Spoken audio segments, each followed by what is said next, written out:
Olá, muito boa tarde. Está entrando no ar o Revista. E você em casa deve estar estranhando. Aonde a Dani está? Eu estou aqui, ó, no centro do Rio de Janeiro, na Cinelândia. Sabe por quê? Porque o meu assunto de hoje é cinema e eu vou bater um papo com um grande nome do cinema brasileiro, com Luiz Carlos Barreto. E você deve estar pensando ainda, o que tem a ver cinema e Cinelândia? Tudo a ver. Afinal de contas, a Cinelândia recebeu esse nome por ter o maior número de salas de cinema. Hoje, somente um sobreviveu, que foi o Cine Odeon. Bom, mas como você já sabe, hoje é sexta e tem agenda cultural sim, papel e caneta na mão e vamos anotar correndo qual vai ser a boa do seu final de semana, porque eu vou para um rápido intervalo, mas na volta tem muita história do cinema brasileiro aqui no Revista. Nesta sexta-feira, a cantora Alcione lança seu novo DVD no Vivo Rio. Já no sábado, o rapper americano Neil se apresenta no Rio Centro. E a nossa dica de teatro é o espetáculo Calígula, com Tiago Lacerda, de quarta a domingo em cartaz no Sesc Ginástico.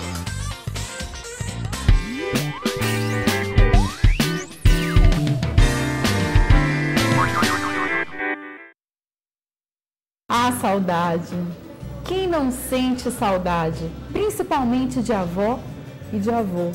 Mas enquanto você sente saudade, muita gente sente solidão. Venha conhecer a casa de Felipe e adote uma avó. Ligue para o 3539-9527 e doe o que você puder, mas principalmente amor. Eu já adotei as minhas. E você?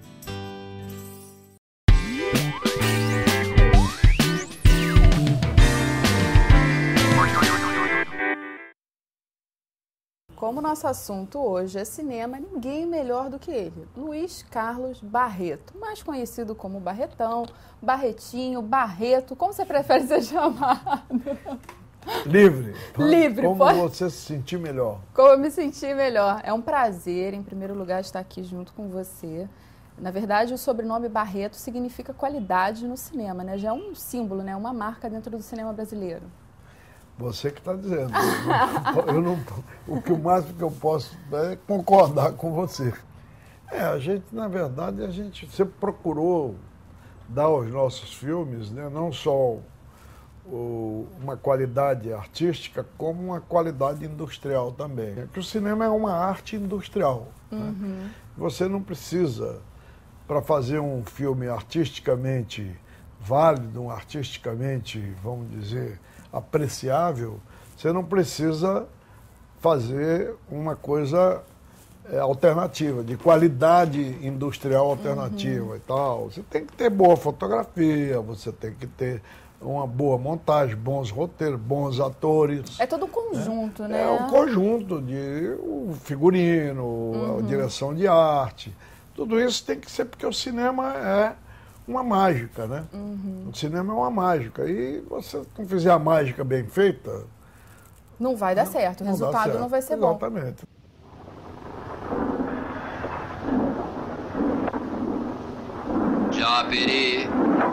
Japeri, trem pagador partiu às 8h25. Você começou no cinema com direção de fotografia, né? Foi no Terra em Transe ou não? Meu começo em cinema vai muito para trás, porque eu, quando saí do Brasil em 54, eu fui para a França fazer curso de cinema no Instituto de Altos Estudos Cinematográficos, IDEC. E Nessa ao época mesmo você tempo era fotógrafo da... Eu era repórter fotográfico da revista Cruzeiro. Cruzeiro. Né? Então eu fui fazer as duas coisas. Eu era um pouco correspondente estrangeiro lá e, ao mesmo tempo, fazia meu curso de cinema. Mas lá para tanto eu vi que o curso de cinema era muito teórico, muito blá blá blá. Larguei o curso, né? E fui fazer meu jornalismo. Né? Como jornalista eu tinha muito acesso a qualquer estúdio de filmagem, tudo. Então eu fiz um curso concreto, né, na prática. Né? Você aprendeu fazendo e observando? Ali é o que diz como diz o velho mestre Rossellini, né? Ele diz, ninguém aprende as coisas escravamente, ou seja, dominadamente, né? Você aprende, ninguém te ensina a andar, ninguém te ensina a falar, você aprende a andar andando. Não estou dizendo com isso que não se deva frequentar a escola, estudar. Fazer uma universidade, lógico que sim. Mas principalmente na época que você começou a fazer cinema, ainda era uma coisa muito nova aqui no Brasil. Assim, tinha chanchada e você começou a fazer na época do Cinema Novo. Cinema Novo. Deram uma linguagem diferente. Não, eu tinha, quer dizer, quando voltei da França, nos anos 55, né, era exatamente, estava uma certa efervescência, era uma época pré-Cinema Novo, né? O Nelson Pereira tinha acabado de fazer o Rio 40 Graus, estava uma onda danada, o filme proibido na censura. E eu, como jornalista, me envolvi naquilo, né, para fazer matérias e tal. E aí, através da insistência do Glauber, né, eu entrei pela porta de roteirista, fui fazer roteiro. Um roteiro do Assalto ao Trem Pagador com Roberto Faria. Aí eu já tinha aquela paixão por cinema e tal, e dali eu peguei o embalo. Que são os interesses políticos diante da amizade? Diante da amizade não existe nada.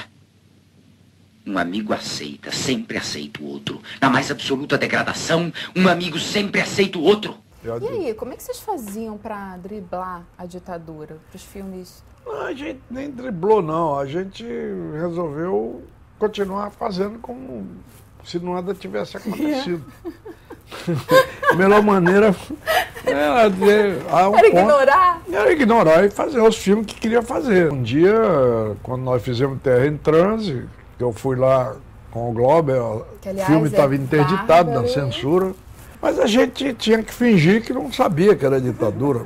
Se você fosse se convencer de que era ditadura, aí ia começar a fazer, né, o filme que a gente não queria fazer. E a gente queria fazer, mas lá naquela época era todo mundo rapazola, todo mundo jovem, bonito.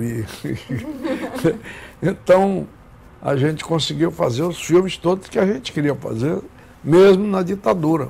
E no período da ditadura parece que o cinema tinha 20% tinha que ser de filmes brasileiros, né? Nessa época. Na época do governo Geisel, nós chegamos a ocupar 42% do mercado.